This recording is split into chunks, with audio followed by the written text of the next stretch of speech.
Hey everybody, welcome to the first of hopefully not many videos that I need to go ahead and do. Hopefully everybody's staying safe. However, this review is going to go ahead and be for political parties and interest groups. We're going to kind of jump back and forth between comparing the political parties and interest groups, okay, once we get started. But also remember, on Tuesday, it will go ahead and be B-Day, people that will be going ahead and taking the test, which will be posted after 3 o'clock on Tuesday, and you will have till about 11 o'clock to do it. And vice versa, on Wednesday, it will be the A-Day classes that will go ahead and have till after 3 o'clock, and then take it till about midnight. Then we'll go ahead and worry about bump ups and everything like that later. The very first thing I want to go ahead and do is do a comparison of political parties and interest groups. We see, especially when it comes to what they're trying to do, we see political parties are trying to control the government by, recruiting and creating laws and legislations and policies that would go ahead and be in favor of their political party.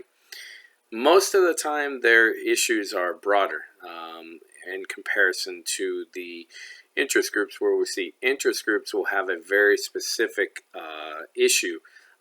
And one of the things that the interest group is trying to do is not so much control the government, but they are trying to get more favorable policies and more favorable laws in their issue. Now, we will go ahead and see what we're going to be talking about today is going to go ahead and be in regards to the 26 questions that you guys will have for your test. You're going to see me looking off screen because I made a copy of things I want to talk about. We'll talk about interest groups and some of the strategies that they use to try to get the government to create policies or laws in their favor. Obviously, the very first one is going to be lobbying. Now, we have talked about different types of lobbying, right? There's intergovernmental lobbying that was from a state to the national government. And we also talked about grassroots lobbying. If you remember, grassroots lobbying was more of the lower level people starting to go ahead and citizen base start to bring awareness of issues. Most of that came from social movements like the women's movement, the child labor movement, and the anti-slavery movement would definitely be, and the civil rights movement. When it comes to other things they can do is they can donate money also to candidates.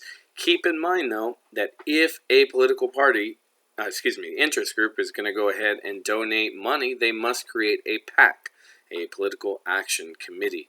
Now, this political action committee can donate money, but only to as my mind's drawing a blank, a political party fund.